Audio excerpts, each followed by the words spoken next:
Well, greetings and salutations, everybody. Welcome to my YouTube channel. My name is John Campea, and this is the John Campea Show, the best damn movie-related show on the planet Earth. I'm, of course, your host, John Campea. It's an awesome honor and privilege, as it is every day, to have you, my international friends, joining me as we talk about our favorite things in the world, movies and movie news and all that sorts of good stuff. I'm going to let you guys know off the top here, I'm a little bit under the weather. I got sick this past weekend. I feel much, much better, but I still have a bit of a cough, so you might hear me clear my throat. I've got, I'm having some lozenges, so, forgive me for that. I'll have to be sipping on my tea.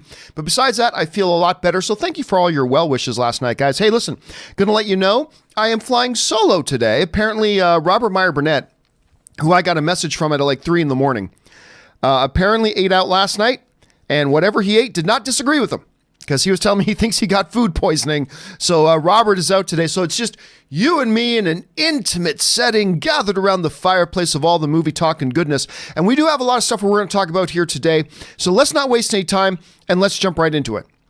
Last night, I went to go see Gemini Man. Now, I've been excited to see Gemini Man for a couple reasons. One, I think the advancements in technology are fantastic.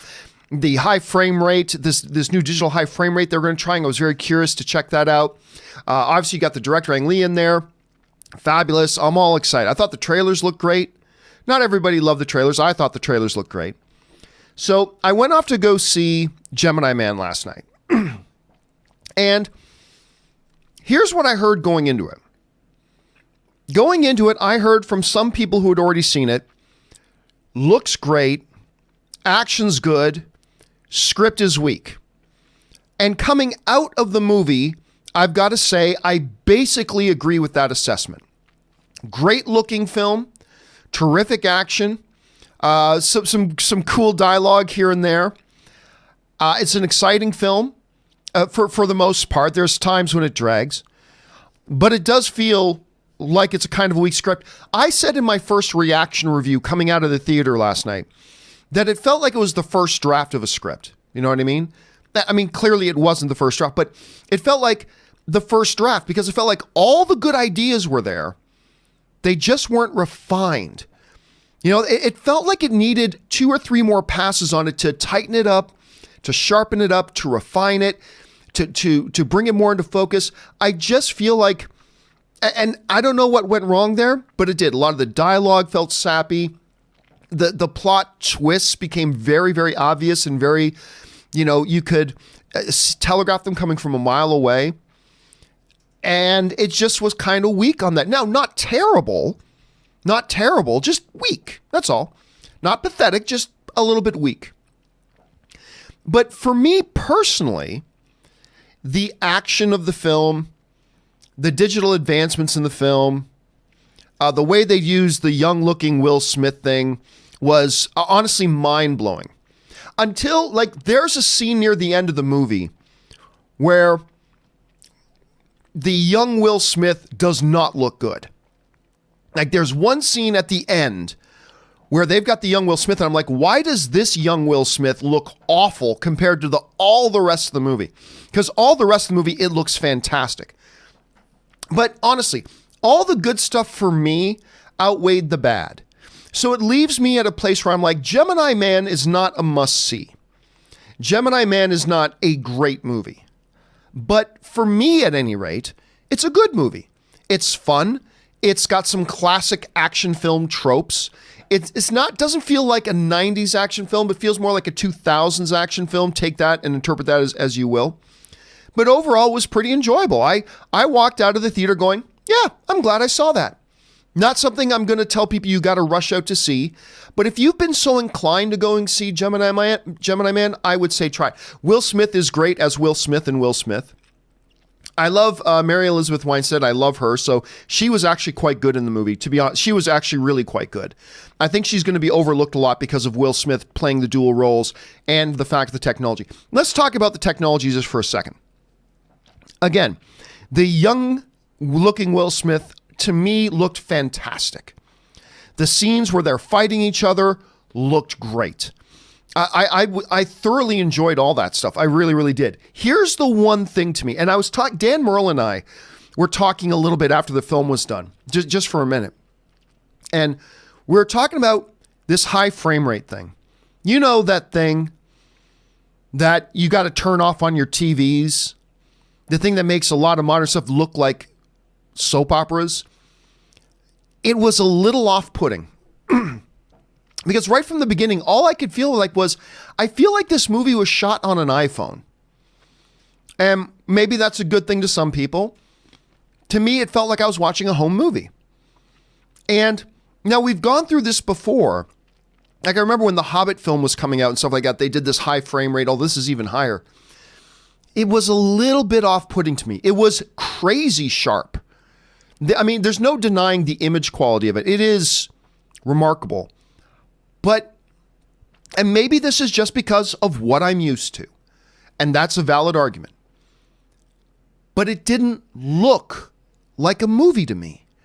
And it's, you know, I've heard many people try to quantify what it is about this HDR stuff that's just that intangible quality that it just doesn't look or feel like a movie to me.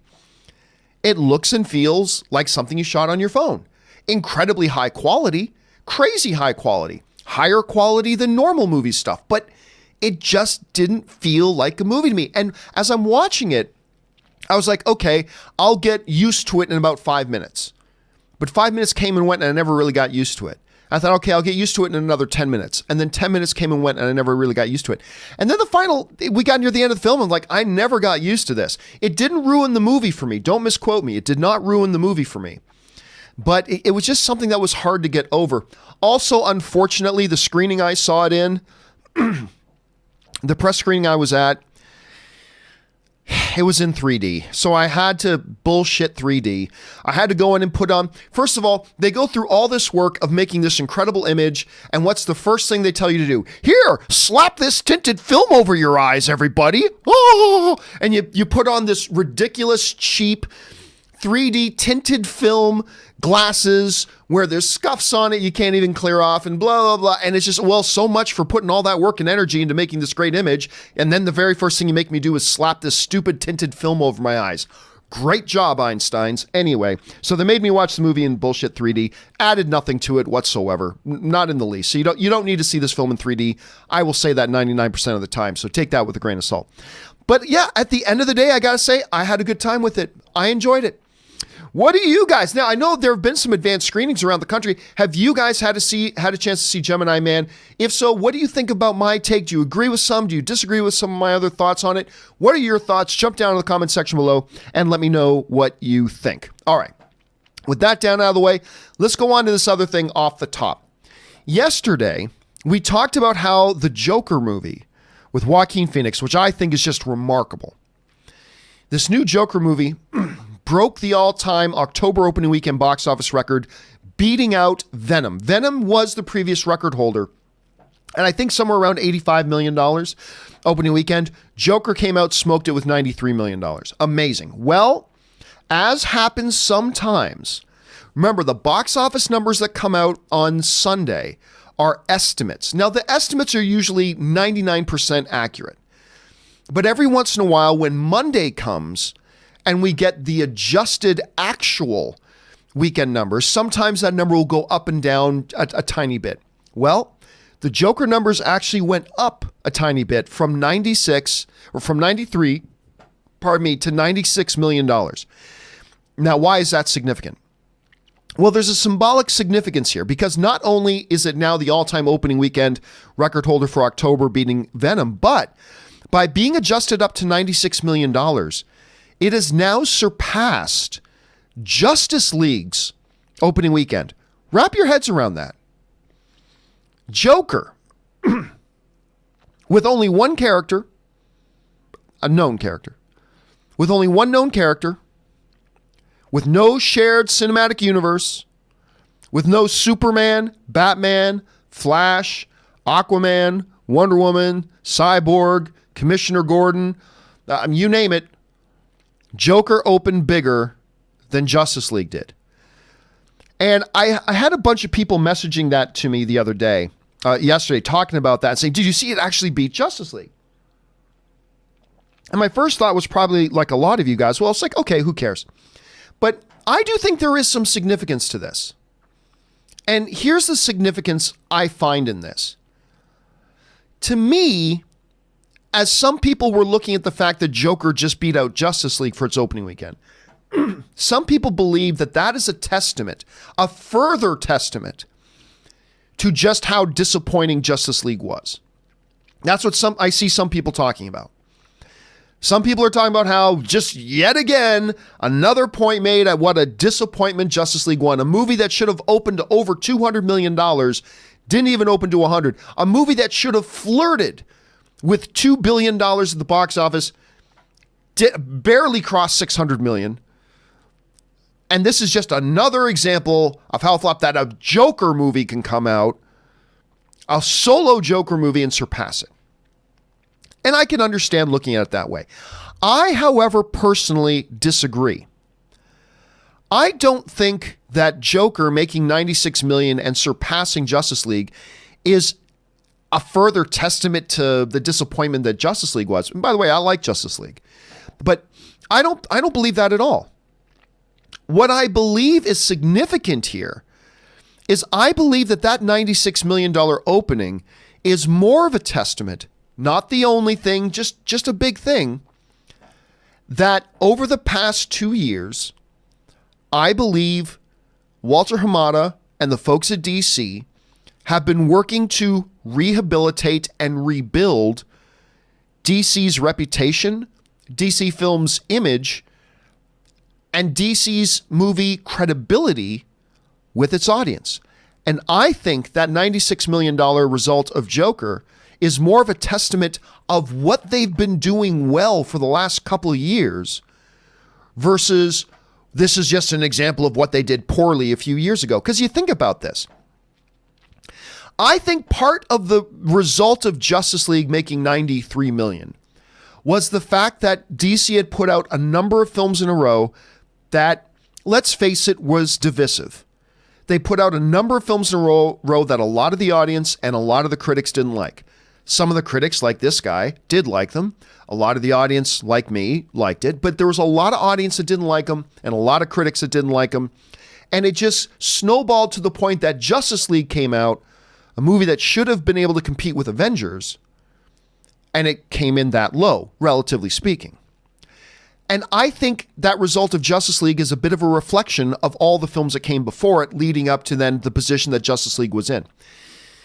That said, what has DC done the last couple of films and the last couple of years? Number one, they adopted a new philosophy. We're going to try to separate ourselves a little bit more from this shared cinematic universe. We are going to focus our movies on the individual characters. And that philosophy was very clearly shown in Aquaman. A movie I said would never hit 800. I always said Aquaman would be successful. I always said Aquaman would be profitable, but I said it won't hit 800 million. No way. It's not going to hit 800 million. Well, it passed 800 million and then it passed $1 billion. And I thought it would never even hit 800 million. And look what it did. And that was a fun, enjoyable film. Is it the Citizen Kane of comic book movies? No, but I thought Aquaman was a fun, enjoyable film. And a lot of the audience thought so too. And they rewarded it by making it the first DC Cinematic Universe $1 billion film. Well, then what did they follow that up with? They followed it up with Shazam, which I think is the second best movie they've put out in the DCEU, only behind Man of Steel, which I love. But I thought Shazam was brilliant. I love Shazam. And again, it reinforced their philosophy, separate everything else out. Let's just focus on this one character. They did some fun stuff in the post-credits, but as far as the movie goes, focus on one character. That was Shazam. They focused on him, and they made a great film. Wasn't as profitable as Aquaman, nowhere near. But it was a wonderful, fantastic film. And so now, whereas Justice League had some negative momentum building up to it, and then it suffered, I feel like Justice League, or Joker, I should say, Joker has benefited not just from great storytellers and a great performance by Joaquin Phoenix, and all those things are primarily true, absolutely. But I think one of the other little advantages it had is that this is the first DC film in a while, now granted it's not DCEU, but it is DC, that actually got to come out with some positive momentum behind it. And I personally think the fact that Joker making $96 million is a positive thing, indicating that DC has been on a good roll lately. Not a negative thing to look back on Justice League and once again go, oh, look how Justice League underperformed. No, I think this is a positive sign. I really do. And I think this bodes well for DC moving forward. I'm super excited for Patty Jenkins' Wonder Woman 84. I'm not so excited for Birds of Prey, but hopefully that movie can come through too. So I think it's a little bit of a sign of some positive momentum. What do you guys think? And I want to know what you think about this. As a matter of fact, I made that the topic of today's question of the day. And our question of the day that I put up on my Twitter was simply this. I put this up just before the show started. And right now, about 1,600 of you guys have voted. And I asked the question.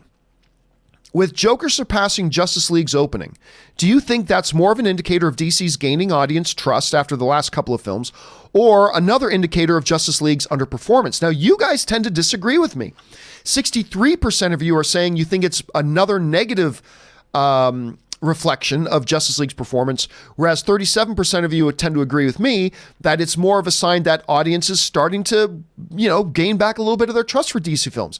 Anyway, guys, I want to know what you guys think about this. Jump down to the comment section or go on over to my Twitter. It's simply at John Campea and register your vote. I'm going to keep that poll up for the rest of the day. What do you guys think about that? I think it's a positive indication. That's how I feel about it. All right. With that stuff down, guys, let's move on to our main topics today.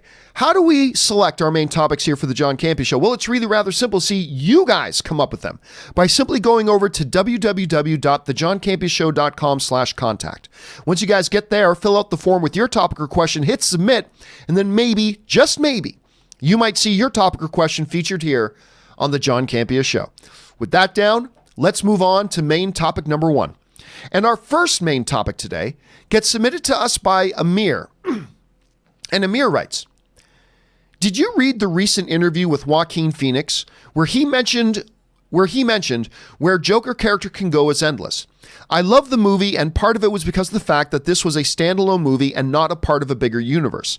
I'm adamantly opposed to that. However, what about a self-contained sequel? No Batman or a bigger universe, just a continuation of this story, similar to the Dark Knight trilogy. Thanks. All right, thanks a lot for sending that question in, Amir. And yeah, one of the biggest topics of conversation surrounding Joker over the past, entire year has been around the issue of how is this connected to everything else? It's not. The brilliance of Joker is that it's totally disconnected from everything else DC. This Joker movie does not work on any level, on its DNA level, if this Joker happened in a world where magical aliens that shoot heat rays out of their eyes fly around in the skies. That's not this world. And that's the brilliance of a standalone movie, is that you can make it without the shackles of everything else going on in other movies. And Todd Phillips and DC have spoken at length before about how this is a one-shot movie, disconnected from everything else, one shot. And Joaquin Phoenix, as we know, is apprehensive about doing sequels and all that kind of stuff. That being said, it doesn't change the fact that Joaquin Phoenix has been saying some things, and recently he said this in an interview. I wouldn't have thought about this as my dream role, but now, honestly, I can't stop thinking about it. I talked to Todd, that's the director of Joker, a lot about what else we might be able to do in general, just to work together. But also specifically, if there's something else we can do with Joker that might be interesting. So it ended up being a dream role. It's nothing that I really wanted to do prior to working on this movie. So Joaquin Phoenix is saying here that he and Todd talked a lot about working together again in other stuff. But he also mentions here, but also specifically, if there's something else we can do with Joker. So it sounds like, with what Joaquin Phoenix here is saying, is that maybe, just maybe, he might be open to coming back to do another Joker movie. Does this, as Amir asks, open up the door that perhaps, disconnected from the rest of the DCEU, not bringing in Batman, not doing anything like that, but could there be a possibility here, an opening, if you will, of another standalone Joker movie? I'll say this. I think it does. But I'll also say I don't want there to be. I feel like there's something magic about this particular Joker movie that becomes a little bit undone if we start to see where that character now goes. Now that he's become Joker, and now that he's a different person, I feel like that would undermine all the brilliance of this film. Because this film wasn't about Joker. This film was about the man that becomes Joker. You know what I mean? This movie isn't about Joker. This movie's about the man that becomes Joker and how that happened. And to me, it ends, I'm not going to tell what it is, but to me, it's the final scene of the movie, the absolute final scene of the movie, that we actually see the birth of Joker. We see him becoming Joker throughout the movie, but to me, it's the final scene of the movie that we see the birth of the Joker. And if you've seen the movie, you know exactly what I'm talking about.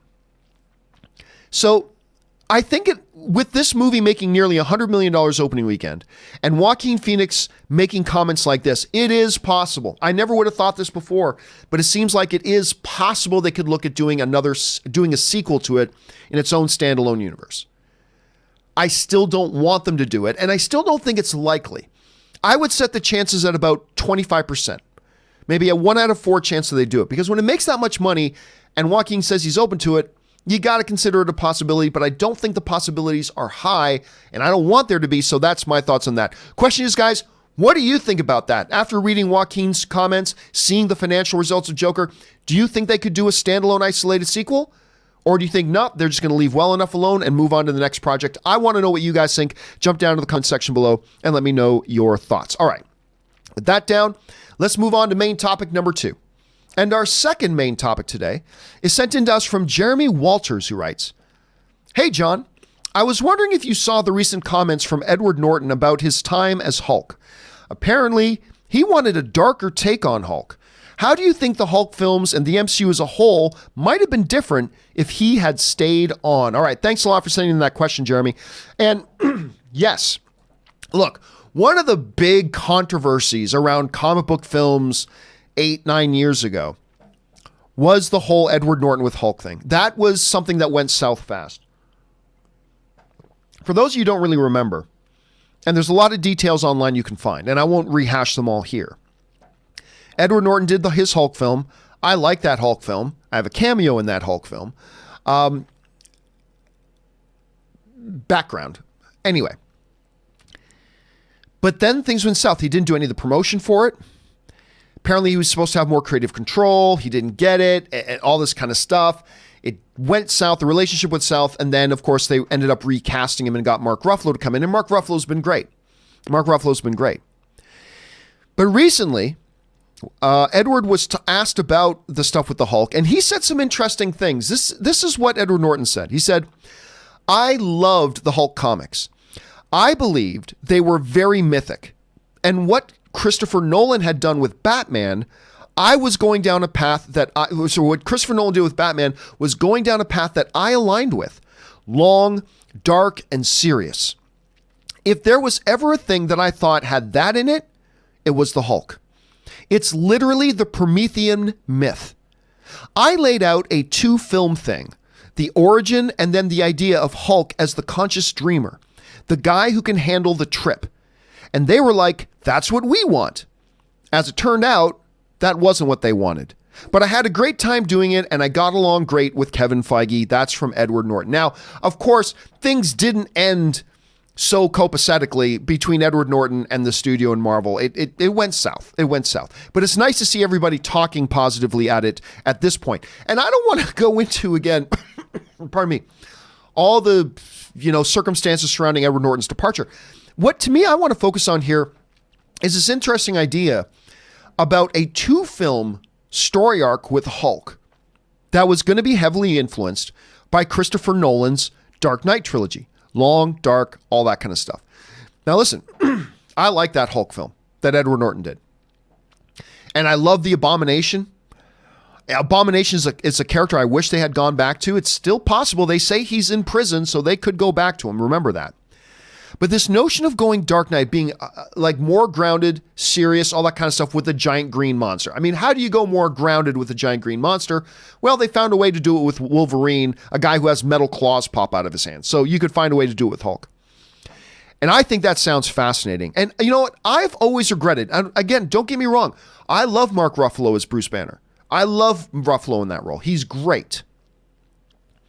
That said, as a movie fan, I have always lamented the fact that we lost Edward Norton. He is a terrific actor, and I thought he was a great Bruce. I really did. And this whole notion of going down that type of a path is not only fascinating to me, but it also makes me lament a little bit. Now, you guys know I love Endgame, and I love the Avengers movies and all that kind of stuff. One of the things I didn't like about Infinity War and Endgame was how their treatment of Hulk. He was basically non-existent in Infinity War. He had that one opening fight scene. Then we never saw him again. And then by the time we got to Endgame, he wasn't really Hulk anymore. Now they were doing the Professor Hulk thing. And how you have the Hulk in a movie and not have him in any action scenes is completely beyond me. And I'm not interested in Professor Hulk and whatever. I applaud them for trying something different and ballsy. I'm not saying they shouldn't have tried it. I'm just saying it didn't work for me. That's all I'm saying. But seeing Edward Norton's comments right now kind of make me lament a little bit that the fact that we're not getting that Hulk. You know, I've said this before, I'll say it again. When Joss Whedon gave us the first Avengers film, I remember coming out of the first screening for it, and everybody was shaking. They were so excited. And one of the first things on everybody's lips was, this is the Hulk we've all been waiting for. This is the Hulk we have been waiting for. You know, Loki and everybody else talks about Hulk in that first film like he is the ultimate nuclear bomb. He is the ultimate threat. As a matter of fact, having Hulk on that ship was the key to Loki's plan to cause chaos. You know?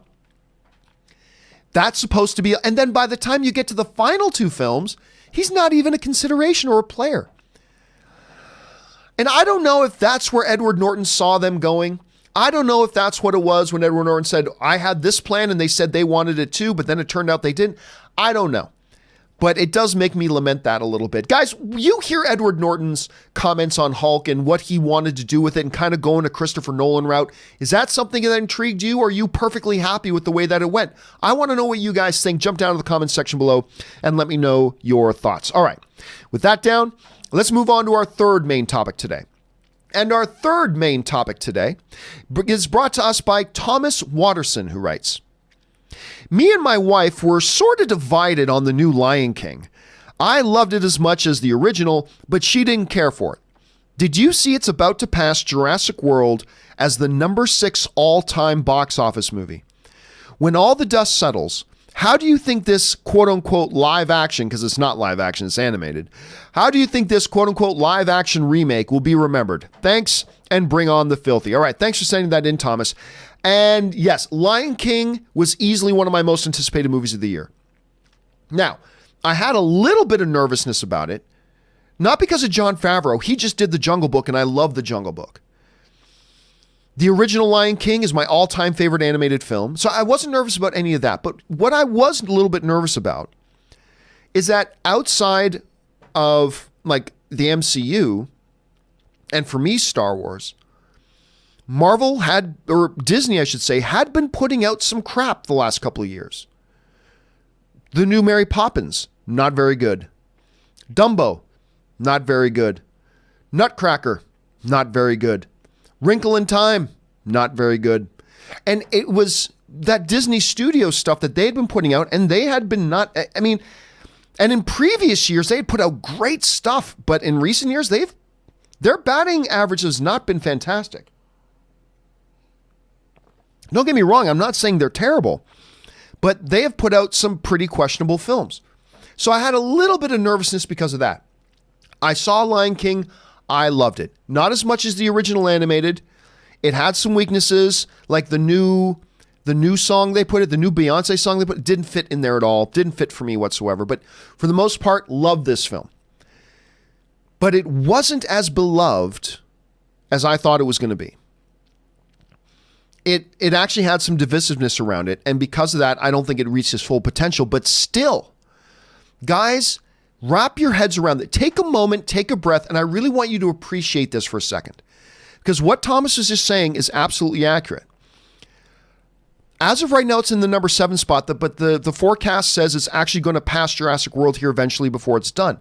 That means that out of all the movies ever released in the history of Hollywood, this Lion King remake is ultimately probably going to end up as the number 6 all-time box office film. And that was with divided critic and audience reactions. Can you imagine how big this movie would have been if everybody loved it as much as me? Well, that aside, think about this for a second.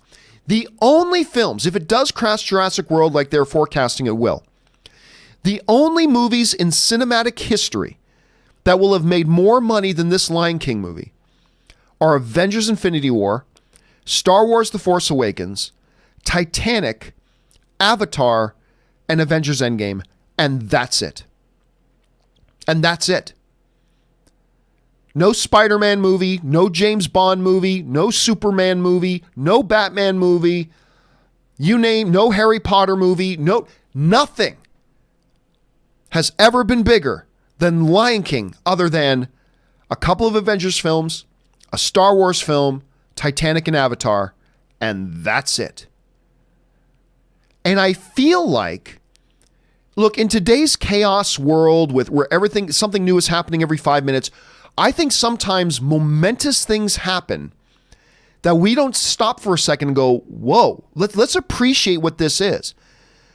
This little remake of an animated classic is going to be the 6th biggest film of all time. It's clearly not going to catch Avengers Infinity War. It's way too behind, but at worst, it's going to be 7th. That is nuts. But I still, as big as it is, I still feel like it didn't live up to its potential because I thought, had it won over the critics and the audience, I thought this could be a $2 billion film. I thought it could be a $2 billion film. But still, I think it's a remarkable accomplishment. It's a historic accomplishment. It's clearly the highest grossing animated film ever made, highest grossing remake ever made. I mean, it's just crazy. It's absolutely crazy. And I think just more of us need to take a second and just appreciate the historical nature of that out of all the hundreds of thousands of films ever released, only 5, when it's all said and done, will have made more than The Lion King, the remake. And I think that's pretty impressive. Anyway, guys, what do you think about that? Do you think there's some significance here? Or do you think, it's not that big of a deal? What are your thoughts? Jump down to the comment section below and let me know what you think. All right. With that down, let's move on to main topic number 4. And our 4th main topic today gets sent in to us from Antonio Diaz, who writes, "Hey, John and crew. Greetings from Stigas, Spain. My wife's been to Spain just 2 years ago. I sent her there for her birthday. She loved it. Now that Joker has come out, I was wondering if you could rank the comic book movies this year. I know we've had some winners like Endgame, Shazam, Joker, Spider-Man, Glass, and some losers like The Kitchen, Dark Phoenix, Hellboy. Would love to hear your thoughts." All right. Thanks a lot for that, Antonio. And yes, the last of the major comic book films has now come out. So I'm going to tell you how I rank the 2019 comic book movies. Now, let me preface this by saying this. By comic book movie, I'm going to only count the ones that are ongoing serials, like ongoing characters, not one-shot stories like, say, The Kitchen, right? I'm not going to include that. Whether I should or shouldn't include that is a topic for another time. I'm just letting you know, for the purposes of this list, I'm only including, what we would traditionally think of as comic book movies, okay? So, out of the 8 that we've got, how do I rank them? And by the way, before I bring up my rankings, let me just say I acknowledge that my list is going to look different than your list. Your view of this is going to be different than mine, and that's totally fine. It doesn't mean your list is wrong. It doesn't mean my list is wrong. This is just how I personally rank them, all right? All right, here we go. This is the definitive, official rankings from best to worst of the 2019 comic book film offerings. Here we go. This is it. I got Joker at number 1. I wasn't expecting it to be number 1, but after I saw it and sat and thought about it, it just became clear to me. I think this is the best made comic book movie this year. It is a comic book movie that transcends the comic book genre. It has got flat out the best performance of any of the comic book movies this year. It's riveting. It takes risks. I just think a phenomenal motion picture. For me, Joker is the number one comic book movie of the year. Number 2, Avengers Endgame. It is not my favorite Avengers movie, but just the sheer geekgasm that this movie gives us is crazy. Now, look, there's a lot of dumb stuff in it, but all the dumb stuff in the movie is by design to give fans a big reaction. Having Captain America go, "Avengers, assemble!" That made no sense, but it's what we wanted to hear. And so they gave us that moment. That moment of Tony and Pepper back to back in their iron suits spinning around. Sir, no need for that. But it gave us a big thrill. Seeing, what do they call it, A-Force, when all the female characters rally to a point and charge in, it didn't need that. But it was awesome to see. You know, there's just a lot of stuff in there that was just fan service. And fan service, some people think, is a bad word. It's not. It's like anything else. You can use it badly, you can use it well. And there's a lot of fan service in Endgame, but I think they used it well to get big pops from the audience, to give everybody a big, enthusiastic time. And Endgame is simply one of the most enjoyable experiences in the theater this year. For me, it's number 2. Number 3, I know a lot of people are going to disagree with me, and that's fine, but I think people underestimate the brilliance of Shazam. I love this movie. Again, it's my second favorite DCEU film. Out of the Captain Marvel movies, because there were 2, because Shazam's name used to be Captain Marvel. I thought it was the better one. I thought that movie was great, terrific, heartfelt, charming, funny. I just love Shazam. It's my number 3. At number 4, I've got Captain Marvel. This movie exceeded my expectations. Now, granted, my expectations weren't super high. I was expecting good. It gave me better than good. I'm not going to say it gave me fantastic, but it gave me better than good. And I had a very good time with it. I think Ben Mendelsohn was a big part of that movie as well. His character was fantastic in it. I thought Brie Larson was great. I thought the mythology, the setup was wonderful. I dug it. Captain Marvel comes in my number 4 spot. Number 5, Spider-Man Far From Home. Very, very, very close to Captain Marvel for me. I'd say they're both very good. I preferred Homecoming over Far From Home. This one didn't have quite as much character, quite as much charm as the first one did, but it also had some other things that Homecoming didn't have, and I thoroughly enjoyed watching Spider-Man Far From Home.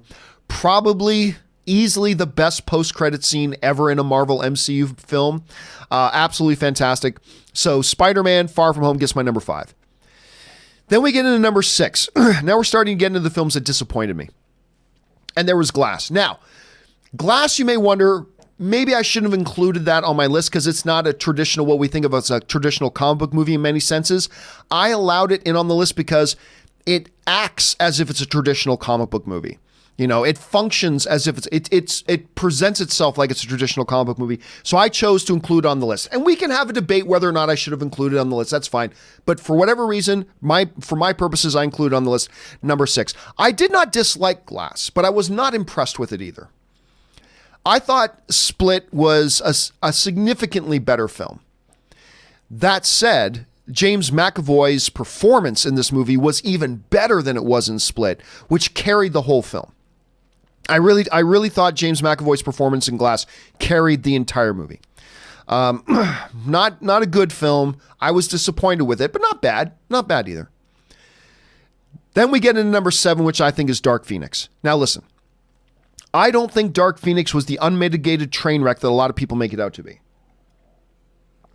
Train, no pun intended, because I thought the third act was great. Not the third act, but that whole sequence that took up a big chunk of the third act, that train sequence, I'll put that in my top 10 action sequences in comic book movie history. I think that train sequence was fantastic. And that's a good 15-minute sequence. It's great. Unfortunately, the film also had a lot of shortcomings. It's not a good movie. It is a poor movie. I don't think it's a dumpster fire of a movie like some people make it out to be, but I thought it was a poor movie. And that was unfortunate, so Dark Phoenix goes all the way down to number 7. And then a movie I had a lot of belief in. I had a lot of hope and a lot of belief in Hellboy. but it, without question to me, is the worst comic book movie of the year. I thought this movie was going to be outstanding. I really did. I wanted it to be outstanding, but I really thought it would be. I thought David Harbour was a good choice, and he was. I thought the lower budget effects worked great. But, oh my God, what a terrible story. It got so bleeding ridiculous. I considered walking out, and I've walked out of less than 10 films in my entire life. I considered walking out of Hellboy, but I didn't. I hung in there till the end. So there you have it goes. That is my official 2019 rankings of the comic book movies. Number 1, Joker. Number 2, Endgame. Number 3, Shazam. Number 4, Captain Marvel. Number 5, Spider-Man Far From Home. Number 6, Glass. Number 7, Dark Phoenix. And number 8, Hellboy. What do you guys think about my rankings? I'm sure none of you have the exact rankings that I do, but still, I'd be curious to know what your rankings are. List them all off for me. Jump down to the comment section below and let me know your thoughts. All right. With that down, let's move on to the 5th and final main topic today. And our 5th and final main topic today gets sent in to us from Samuel Pole, who writes, Netflix's The Irishman was planned as the biggest theatrical rollout ever for Netflix. Well, they've hit a snag, as even a longer, for Netflix, 3-week window wasn't enough to sign on the major theater chains. Now The Irishman will only be seen in indie theaters and smaller chains like Alamo Drafthouse. Will the theater chains ever make a deal with Netflix? All right. Thanks for sending that in. And yes, there was plans for Irishman to do a theatrical release first, and it will. It's still going to play in some theaters, but none of the major theatrical chains. And then immediately start airing on Netflix. I said this was going to be a problem, and it was a problem. Here's the issue. Most movie theater chains have a very reasonable rule that all the studios have to respect and abide by. That reasonable rule is this. If you want us to exhibit your movie, then you have to give it a 90-day or 3-month, roughly around there, give or take, a roughly 3-month window that it is a theatrical movie, and then you can air it other ways. You can put it out on DVD, you can put it out on streaming, whatever. But that's the rule. Disney has to follow that rule. Warner Brothers has to follow that rule. Paramount has to follow that rule. Lionsgate has to follow that rule. Sony has to follow that rule. Fox has had to follow that rule. Everybody has to follow that rule. For a Cinemark, a Landmark, Regal, AMC, doesn't matter. We are more than happy to play your movie in our theaters, but you got to give us a certain window of time then. If you want us to pump your movie like that and put it in our theaters, you have to give us a window of time that is a theatrical movie, and then you can do what you want to do with it after that. That's the rule everybody has to follow. Netflix, unfortunately, thinks they shouldn't have to abide by the rules. Netflix thinks they're special. Netflix thinks they're better than everybody else, and they shouldn't have to. Now, look, it's important to note here, too, that Amazon and Amazon Prime, they've made original feature films, and they've put them out in theaters. One of the best examples of this, of course, is The Big Sick, right? With Kumail Nanjiani. That movie is freaking brilliant. It's awesome. It's an Amazon Prime original. And they decided, you know what, we're going to put this in theaters first. And they put it in theaters, gave it its theatrical window, and now it's on Amazon Prime. They've done that with other films. Some films they don't have enough belief in, and so they keep it in-house and they don't put it out in theaters. They just put it right on Amazon Prime. But for the ones they think should have theatrical releases, they follow the rules. They do what every other studio does, put it into a theater, give it a certain window when it's a theatrical exclusive, and then they put it on their streaming service. Netflix is the little spoiled brat who thinks they're entitled to everything. And I say that as a Netflix fan. I have Netflix. I watch a lot of stuff on Netflix. I am now very excited to see The Irishman. I wasn't always excited to see The Irishman, but I am now. I'm excited to see The Irishman, all this kind of stuff. But they don't want to follow the rules that everybody else has to. And then they cry like little fucking babies about it. Well, the theaters won't. No, the theaters are totally willing to have your movie play in their facilities. They want to have your movie in their facilities. But there are rules in place for the theater's safety, for the theater's well-being, for the theater's business, and rules that everybody else follows. And we're just saying you've got to follow them too, just like everybody else. We're not punishing you. We're not doing anything bad to you. We're just asking you to follow the same rules that everybody else does that helps keep the industry running. And Netflix is, no.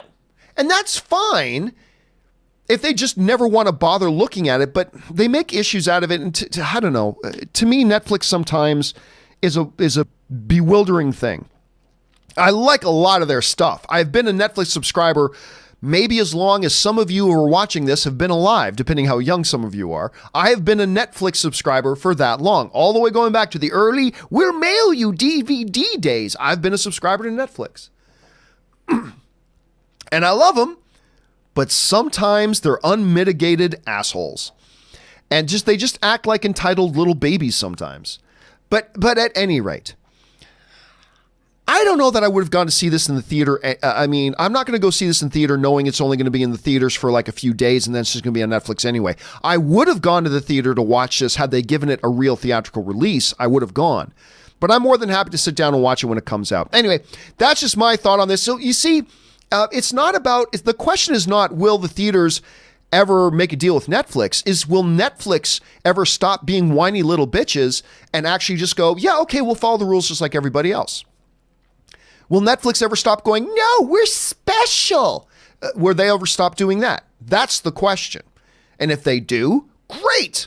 If they want to follow the example of an Amazon, great. And if not, then just shut up about it and just put your movies out on your own streaming service and be quiet about everything else. If you don't want your movies to be theatrical released, then you don't have to, no problem. But don't pull this entitled little about, we should be treated special. I hate that. Rubs me the wrong way. Can you tell? Can you tell it rubs me the wrong way? Also, I'm a little bit sick, so I'm a little bit irritated by it. But anyway, that's just my thoughts on that. If you guys have your own thoughts on that, I'd love to hear them. Jump down to the comments section below and let me know your thoughts. All right, guys. With all that stuff down and out of the way, we're now going to move on to the live question segment of the show. But before we do, pardon me, I'm going to take a 3.5 minute break here, give myself a chance to rest the voice for a second, refill my tea, stretch my legs for a second, and then we'll be right back. So hang tight, guys. We'll be right back with your live questions.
right, guys, and we are back. Thank you so much for your indulgence as I took a little bit of a break there to top off the tea, rest my throat for a second. Now let's keep on rolling here and get to your live questions, guys. Thank you for sending in live questions already. So let's get to it. Nosferatu writes in, I never smile if I can help it. Showing one's teeth is a submission signal to primates. When someone smiles at me, all I can see is a chimpanzee begging for his life. That's Dwight Schrute from The Office. That's one of my favorite lines from his, as a matter of fact. All I see is a chimpanzee begging for its life. I love that line. I always love it when somebody wants to quote The Office. I don't always get all The Office quotes, but I remember that one because that one stuck out to me. Thank you, Nosferatu, for putting a smile on my face today. All right.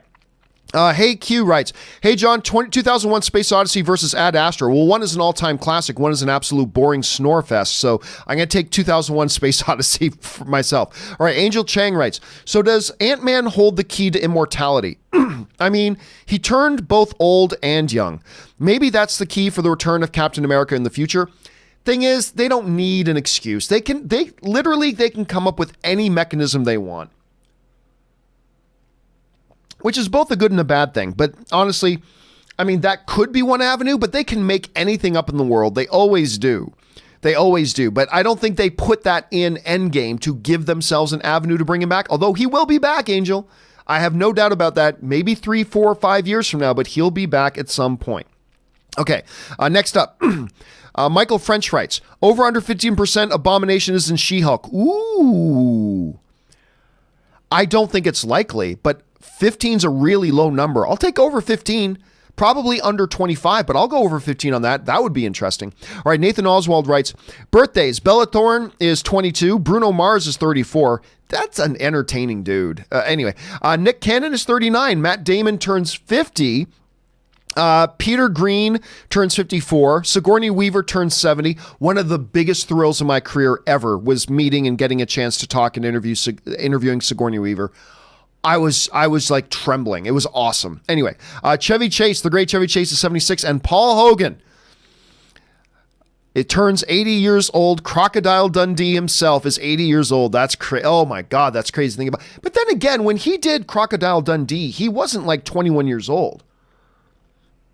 I forget that sometimes. And when he did Crocodile Dundee, I don't know if he was in his 40s, but yeah, he was probably already in his 40s by then.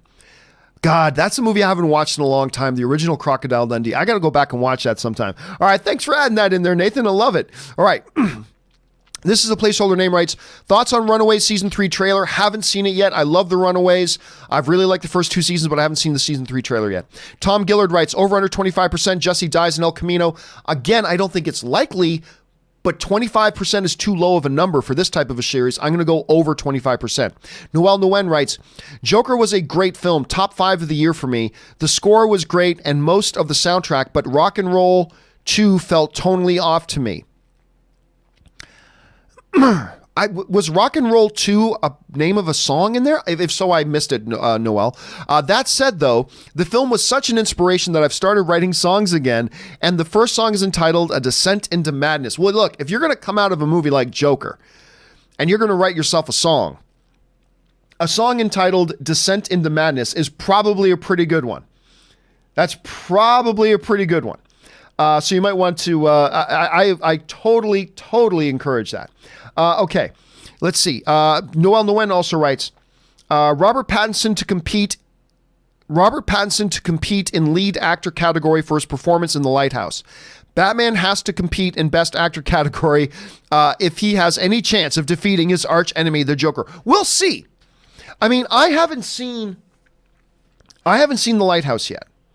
I haven't seen The Lighthouse. Obviously, I'm very excited to see it. It's a really weird looking film, which catches you got Willem Dafoe in there with him.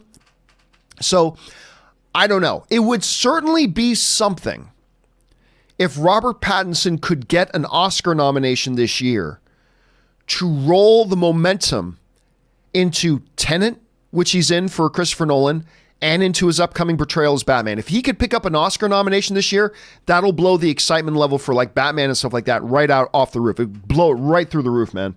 All right, Nathan Oswald writes, how long into a movie should you watch before you decide to keep watching or turn it off?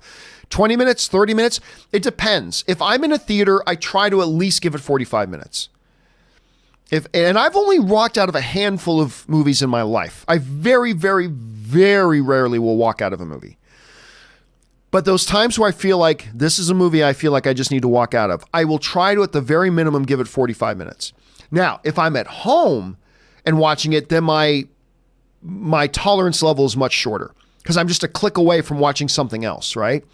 So when I'm at home, I give it about 20 minutes. If you haven't got me hooked in 20 minutes, then you're not doing a good job. So in the theaters, 45, at home, 20.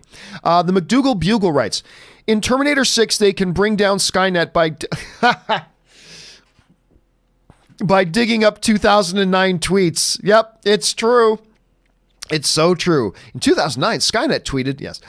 James Welsh writes, Hulk was the only financial flop of the MCU, $267 million on a $150 million budget, came out 1 month after Iron Man, so why it fails? I mean, the MCU, everybody forgets now. Everybody thinks that comic book movies have always been the biggest things ever. And that it's always been trusted, that the MCU, everything. No, there was a time early on when the MCU was really just first getting going, that it was not the biggest genre in the world. As a matter of fact, a lot of people still look very suspiciously at the comic book genre. So you got to remember that. You can't think of it in terms of today's environment where you put out a comic book movie, you're guaranteed to get 400 million in your sleep. Particularly if it's a Marvel movie or if it's an MCU movie, 500 million in your sleep before you even get started. That wasn't the environment at the time when you put out that movie today, that movie makes 500 million. But that just wasn't the case at the time. So it was a different era. I know it was only a few years ago, but it really was a different era. James Welsh writes, Hulk was, oh no, that was James Welsh. Nathan Oswald writes, is it just me or are modern coming of age movies nowhere near as good as the 80s ones? Yeah, it's nostalgia glorification is something we all got to be careful of. It's like music today isn't as good as the music in the 90s. Rom-coms today aren't as good as they were in the 90s. Coming of age films aren't as good as they were in the 80s. Political thrillers aren't anywhere near as good as they were in the 70s. There's a nostalgia thing. There's a line, which was it again? I think it might have been The Office. It might have been The Office. I think it was The Office. The thing about the good old days or the glory days is that you don't realize you're in them until after you're out of them, I'm sure people in the 90s said, music isn't as good today as it was in the 80s. I don't know. It depends. But I will say this too. You don't see a lot of really true coming of age movies anymore. I think because a lot of them were already done, but you just don't see a lot of those anymore. It's an interesting observation, Nathan. All right. Curtis Lopez writes, controversy time, were Ross and Rachel on a break? I have always contended yes, Curtis. I have always contended yes. Mr. J writes, with the Batman film doing an adaptation of The Long Halloween, that's a misconception. Do you think we could get Dark Victory movies since it's a direct sequel? Here's the thing. People are misinterpreting that situation. This new Batman movie is not a Long Halloween adaptation. What this Batman movie is going to do, it's going to borrow from The Long Halloween, and it's going to have Long Halloween elements and things like that, but it's not going to be Batman The Long Halloween. And I've seen some people make that mistake. It's not going to be, this isn't a Long Halloween movie. It's going to borrow elements from it, but it's not going to be straight up to that. So there you go. So no, I'm not expecting a Dark Victory because I don't think this is going to be a true Long Halloween adaptation. I think there's going to be elements borrowed. I think it's going to be influenced by The Long Halloween, but I don't think you're going to see it be a direct adaptation of it. Initial D's writes, I forgot to mention I saw Joker on Friday at my local Paragon Theater. I've never heard of Paragon. 6:30 show, and when the movie started, I looked at the time, 6:36, only 6 minutes of trailers. Dude, all hail the Paragon Theater chain. All hail them. I tell you what, it is bothering me more and more how long you got to wait to watch a movie. Last night was great because the one good thing, I don't go to many press screenings anymore. The only reason I went to the Gemini press screening was because I had a meeting out there with somebody, and it was going to be at where the Gemini screening it was anyway, so that's why I went. Pardon me, guys. My voice has actually held up pretty well today. Anyway, so that's why I went. But being in a press screening, I forgot how glorious it was that movie starts 7 o'clock, movie starts. That's the great thing. That's the best thing about press screenings, is that we got a screening at 7:30. Great. What time does the movie start? 7:30. I love that. And then I go back to the AMC to watch a regular screening. It's like, oh yeah, 7 o'clock. That means 7:35, right? It's got to change, man. So that's awesome. All hail Paragon Theaters. Well done, Paragon Theaters. Glad you're doing what you're doing, my friends. All hail you, my friends. All right. Initial D's also writes, me, my wife, and our 4 daughters wanted to see Joker again right after it ended. We loved it. They all felt bad for him and wanted to comfort him. Yeah, that's great. But, right? When a movie, any movie, can get you to feel empathy for the villain, it takes it to a whole new level. That doesn't mean the movie's suggesting that what the villain was doing was justified. But when a movie can actually make you feel some understanding or empathy for the villain, it takes it to a whole new level.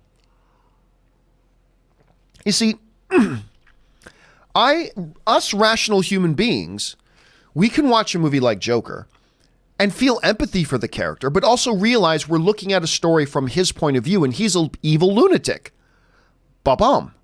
Right? So we can see the difference. But when they can actually make you feel that, it confuses emotions. It makes you torn. It makes you having internal conversations. I think it takes a movie to a whole new level. And that's one of the things I love about this film. All right. Seduce Screening Room writes, watched Rain Man for the first, love that movie, for the first time and loved it. Any classics you saw for the first time recently? No one had issues with Dustin Hoffman playing an autistic guy. Well, I mean, no, and I don't think anybody would today either, to be honest with you. But cool story. So whenever I go to Las Vegas, I usually stay at Caesar's Palace. And here's why. Not because I'm rich, but because Caesar's puts me up when I go. Whenever I go to Vegas, Caesar's Entertainment puts me up. And it's awesome. And they will often put me, speaking of Rain Man, they will often put me in the Rain Man suite. The actual suite that you see in the Rain Man movie, that gorgeous, like double level, huge high ceiling, they put me in that suite when I go there. It is a lot of fun, my friends. Actually, I think I took a video of it once and put it on. I'll look around for it. But I think I put up a video of it once. It's incredible. It's really incredible. Anyway, any classics I saw for the first time recently? Recently. I can't think of any off the top of my head.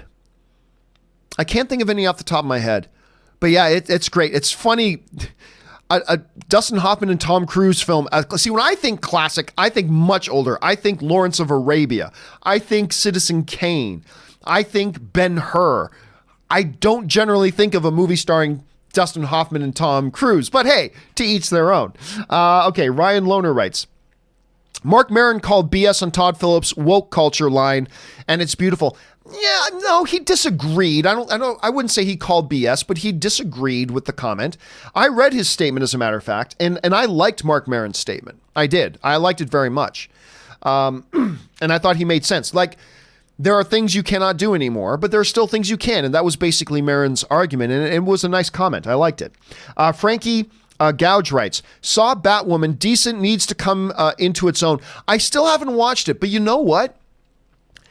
Here's the thing. I mentioned this before. I liked Batwoman's appearance on the CW crossover last year, but I thought the trailers for this series were awful. But I'm hearing the pilot was not bad. I'm actually hearing from a number of people that the pilot for Batwoman wasn't bad. So I'm probably going to watch that sometime today. Frankie also writes, epic film moment, John Wick, Baba Yaga scene, dude. And you know what? That's what I've been saying for a while, that as great as John Wick 2 and as out of this world magnificent as John Wick 3 is, that Baba Yaga stuff is missing. You know, in John Wick 1, the name of Baba Yaga, the name of John Wick, immediately instilled total terror and fear into anybody who knew who that was. They don't do that anymore in John Wick. Now it's like everybody has no problem fighting John Wick. Nobody has any fear of John Wick. It's like, but in John Wick 1, everybody was terrified of him. And since then, he's dropped 1,000 bodies. You'd think they'd be more scared of him now. Anyway, I hope they get back to that a little bit in John Wick 4. Jersey Kid writes, I just wanted to clarify my question from yesterday. M.A. is that horror movie with like, oh, Ma. Okay, I thought you were putting in an abbreviation yesterday. Okay, Ma. I don't remember what your question was, but I remember saying, I don't know what M.A. is. Yes, Ma with Octavia Spencer. And Chimpanzee is that Disney nature documentary. Oh, I'm not familiar with that one. I like a good nature documentary, by the way. As a matter of fact, sometimes when I'm just laying in bed, getting ready to go sleep, I'll pop on some nature documentary segments on YouTube. I don't know. I'm just into that stuff. I didn't hear about that one, or maybe I didn't. I just forgot about it. Anyway, either way, thanks for the clarification, Jersey Kid. Jared Oberfeld writes, to follow up on my comment from yesterday, I already have two 4Ks, a Sony X800 Model 1, Apple 4K, and 104 4K Blu-rays. If I remember your comment yesterday, Jared, correctly, I think you were mentioning that you were getting a new, like a 65-inch 4K TV. Man, it is great. Honestly, if you've been holding off getting a TV like that recently, it's a good time to go and look. Because just recently, it was a number of months ago, Ann and I bought a 75-inch 4K TV. But we got it for like $800. We got it for like $800. And I love it. Absolutely love it. They're more affordable now than they have ever been, guys. Now's a good time to look for that. If you're looking to upgrade, now's a good time. I mean, they're only going to get cheaper for sure. So the longer you wait, now's a good sweet spot that you can pick up a TV like that. Anyway, thanks for sharing that, Jared. All right, Ralph's Reviews writes, Tony Stark cut the funding for mental health services at Gotham, and that's how Arthur Fleck became Joker. It's all one big shared universe, Ralph. I like that. And now he's going to be the next arch nemesis for Spider-Man because he's somebody that Tony Stark pissed off. All right, James Ward writes, top 10 favorite, not best in my opinion, the Before trilogy. It's great that you mentioned that because we were just talking about the Before trilogy yesterday with Julie Delpy that she did with Ethan Hawke. Brilliant, brilliant films. Again, I said this yesterday. I will say it again. The Before movies do not look like movies that you'd be interested in because they certainly don't look like movies that I would be interested in. They are profoundly good. They are really, really good. If you get a chance to check them out, follow James' advice here and check it out. Back to the Future, E.T., Rocky, La La Land. My wife loves La La Land, man. Dazed and Confused, Lord of the Rings, Inglourious Bastards, Rear Window. That's good to see a Rear Window pop up in there. And Titanic. Seriously, it's all cool. It became so cool to hate on Titanic. It's the popular thing. If you want to be one of the popular kids, you got to bash on Titanic and talk about how overrated. Titanic's awesome. I don't care what anybody says. Titanic is an awesome motion picture. It's wonderful. I love that movie. I'm glad to see it on your list. All right. Jason Espinoza writes, Solo Joker movie beats Justice League's opening. Yeah, we talked about that off the top. Again, I think that's a good sign. I think it's a sign that people are starting to get a little bit back on board with it. We'll have to wait and see. All right, Ben Rayner writes, hi, John. Hope you're doing well. I'm getting there. Thank you so much. Could you do a spoiler talk for El Camino or Too Tricky because of Netflix movie? I'm not going to do a spoiler talk for El Camino. I just don't think it's going to be... while there are a lot of people very much looking forward to it, I don't think a huge chunk of the people who watch this show are going to watch it. And I don't really see a need to do a spoiler thing for it. I mean, I'm going to watch it too, but I don't think there's going to be a need for... I'll do a review of it, but I don't think there's going to be a need for a spoiler discussion for it. So I probably won't do a spoiler discussion for it. Nick Garula writes, I think the Hulk would benefit greatly from a TV series. I disagree. They would be able to really flesh him out. The only problem is now he's no longer the Hulk. Yeah, I disagree. To me, Hulk is a great cinematic experience. I think there are a lot of exceptions, but generally speaking, I like the storytelling format of movies better than TV shows. And to me, Hulk is more of a theatrical experience, kind of a character. But not everybody will agree with me, and that's totally cool. I'm just simply expressing my own preference. But you are right. He's not even really the Hulk anymore. I'm very disappointed with what they did with Hulk. In the midst of all the things that I love that they did, that's one of the little things I was really disappointed in. And you're absolutely right. He's not even the Hulk anymore. All right. Mark Badolato writes, would HDR 3D or IMAX 2D be better for Gemini Man? Personally, I think all 3D is useless. As my dad would say, useless as tits on a bull. If I had the option to go back and watch it again, I'm going back to watch it in IMAX 2D. That's just me personally. But if you are somebody that enjoys the 3D experience, then by all means, go to the 3D experience. Just because I don't like it doesn't mean you shouldn't like it. But my personal recommendation would be IMAX 2D. All right. Jordan Ross Weinhold writes, SAG Ensemble Awards, and by the way, it's a really large super chat, Jordan. Thank you for supporting the channel on that level, brother. SAG Ensemble Award / nod is a big precursor with the Oscars. It's one of them. It's not the primary one, but it is one of them.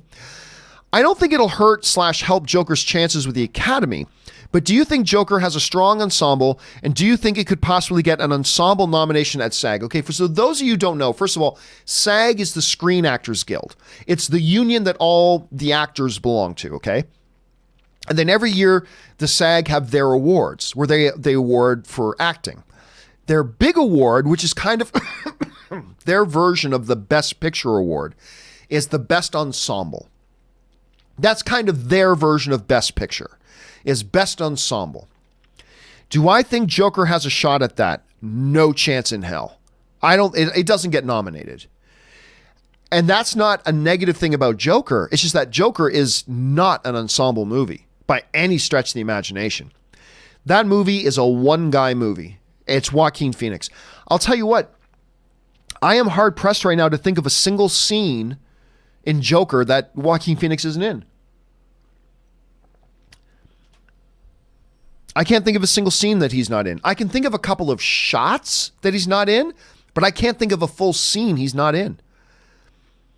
And really nobody else in the movie has any more than like maybe 10 minutes of screen time.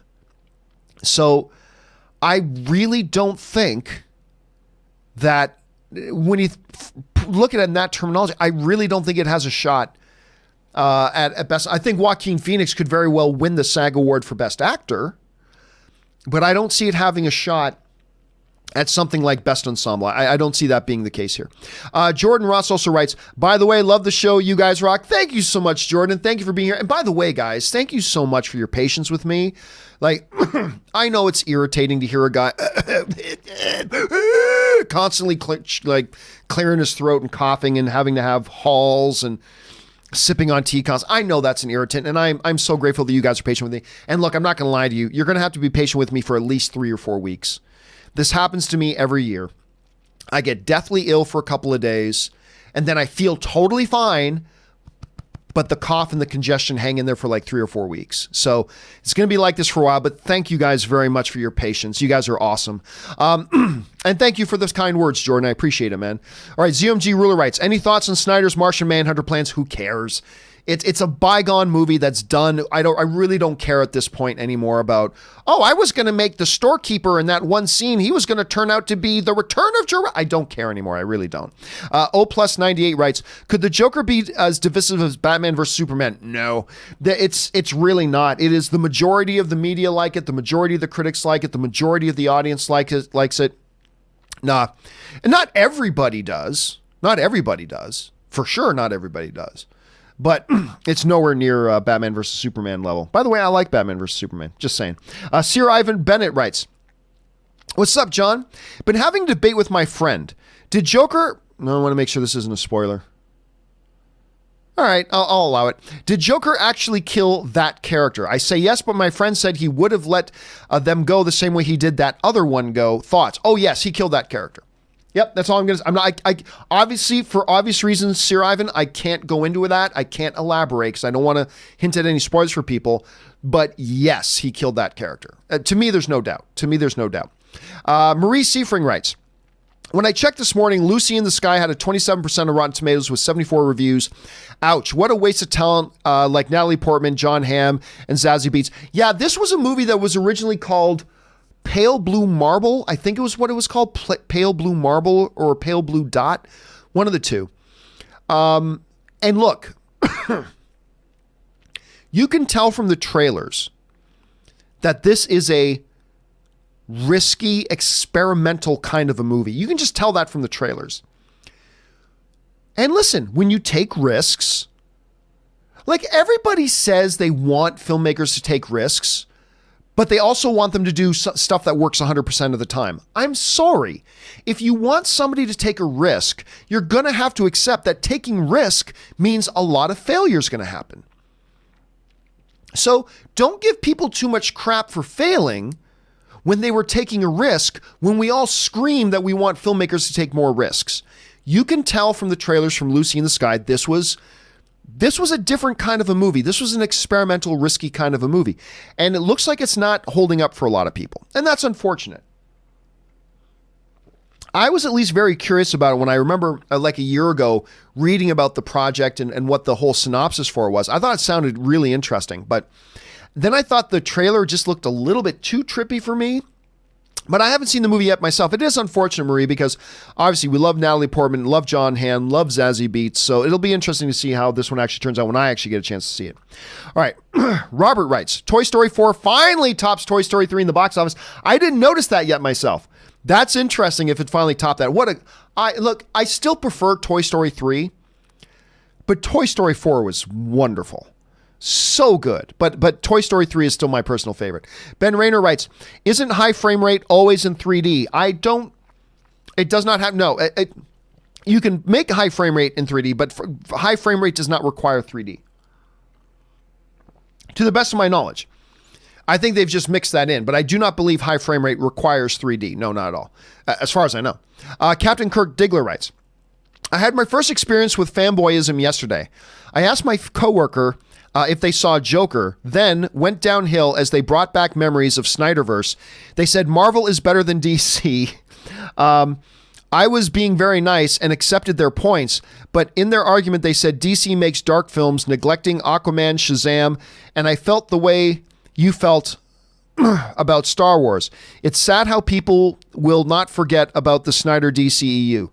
Well, I mean, there's a couple things to keep in mind here, Dirk, is that, number one, we're all allowed to prefer one thing over another.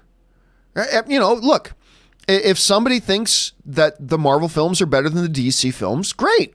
Nothing wrong with that. If some people prefer the DC films over the Marvel films, great. Nothing wrong with that. It's when it becomes a religious dogma. Like, I am a DC fan, therefore I must hate anything from Marvel. Or vice versa. That's when you get into toxic stuff. That's when you get into the blind corporate zombie slaves. And that's irritating as hell. But if they were just saying to you, man, I'll just tell you what, I just prefer the Marvel films. I find in general they're more entertaining. I find they're more fun to watch. I find the DC ones a little too dark, a little too what. Hey, if that's what their preferences are, that's what their preferences are. The funny thing is, a lot of people would take those exact same reasons for why they prefer DC. Like, a lot of people might take those exact same reasons and say, yeah, I like DC more because it is darker. It does feel more grounded. It does feel this and that and the other thing. And that might be their reason for liking more. So we always got to make a distinction. Somebody preferring one thing over another does not mean they're doing a religious dogma about it, saying all things Marvel suck, all things DC sucks, whatever, Now, if that's what they were coming across, then there's not a lot of point in having many conversations with them.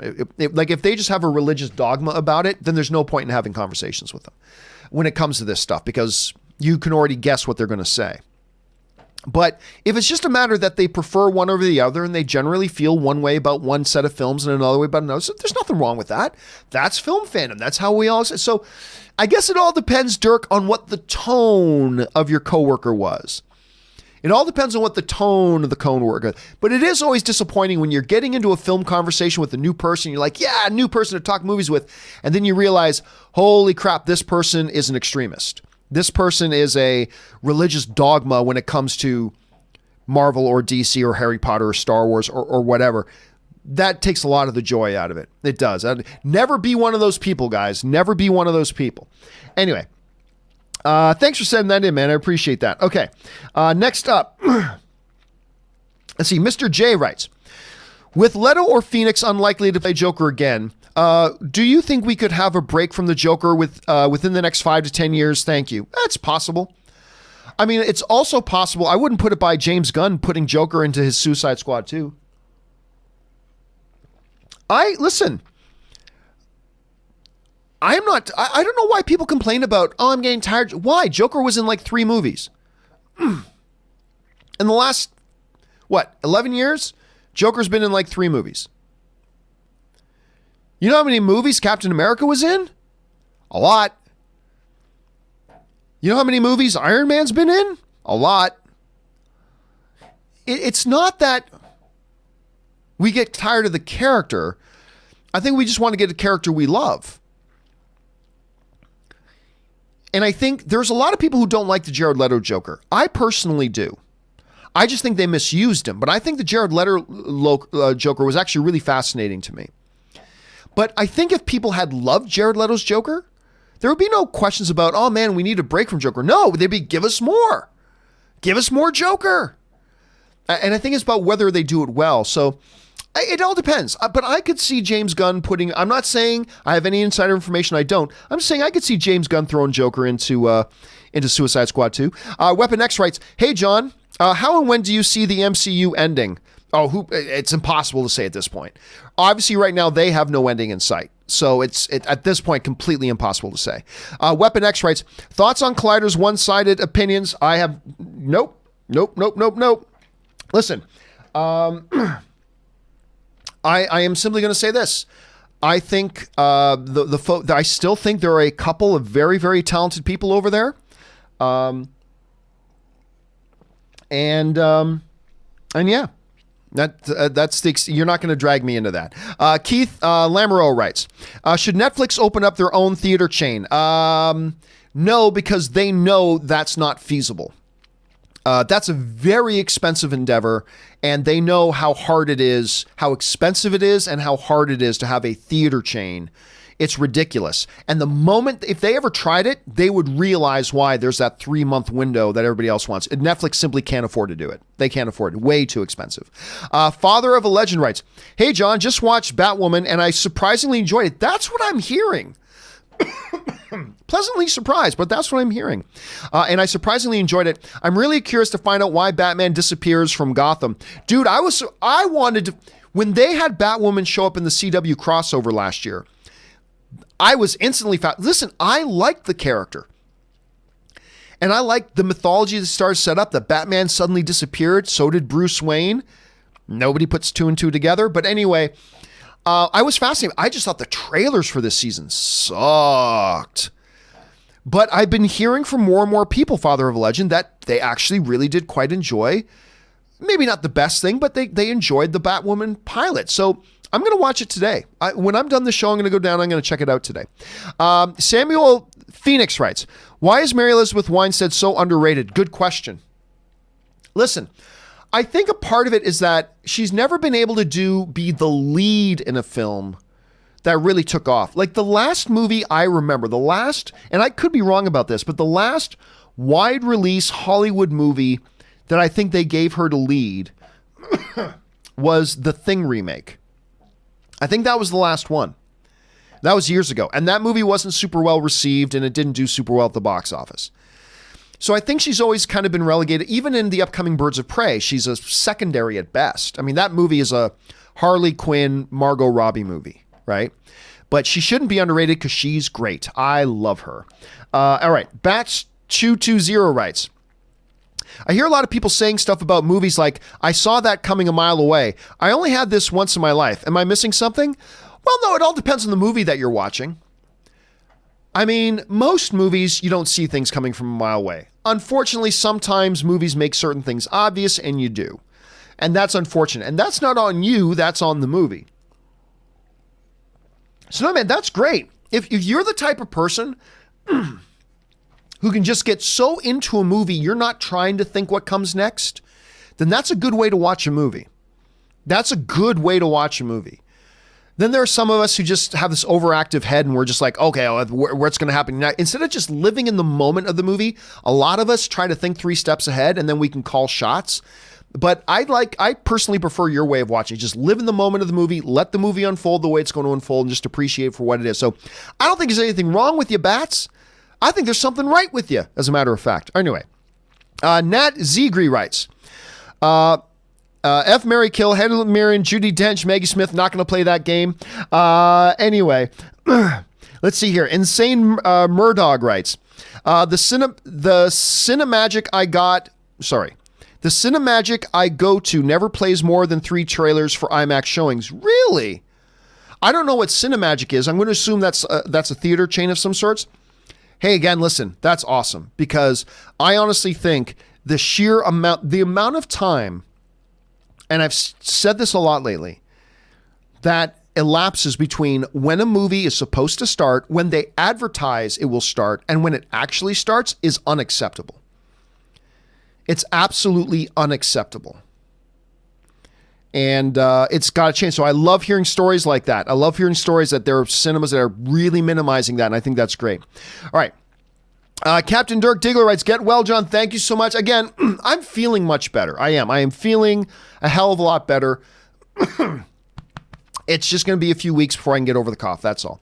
All right. And our final question today is going to come to us from Darth Scorn, who writes, my Joker rankings. Number 1, Mark Hamill. Number 2, this is an unpopular opinion. I don't count Mark Hamill in that at all, because Mark Hamill never played the Joker.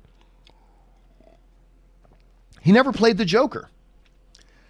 Mark Hamill voiced the Joker, but voicing, while I do not underestimate how difficult voicing can be and all that kind of stuff, voicing is only half of it. Acting, being the Joker means also, or being any character means physically manifesting that character.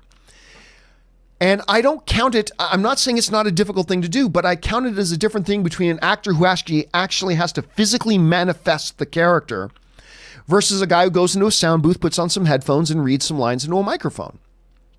There's a big, big part of what is the performance of being the Joker that person doesn't have to do. So as much as I love Mark Hamill, and I love listening to his Joker, I never even put him on my list. When I count my favorite Jokers, I don't even put him on the list, but just for that reason alone. Anyway, number 2, Joaquin Phoenix. Number 3, Heath Ledger. Number 4, Zach Galifianakis.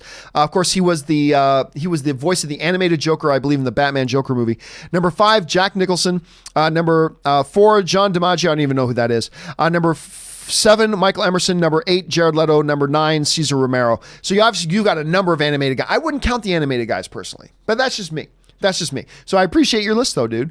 All right. One more came in here. That's from Bats220, who writes, thanks, John. I do watch movies like that. Haven't been able to watch your shows lately, but glad to be back. Keep up the good work. Well, thank you. Good to have you here, Bats. And it's always good to have people here in the film fan community as well.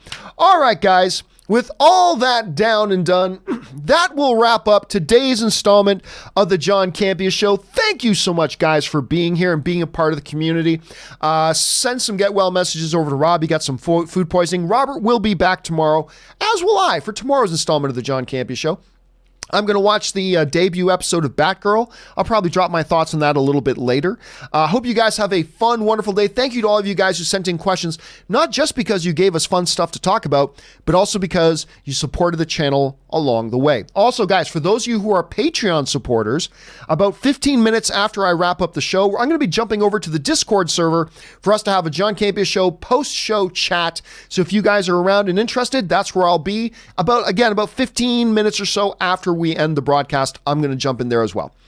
That will do it for me for now, guys. Thank you so much for being here. My name is John Campea, and until next time, bye-bye.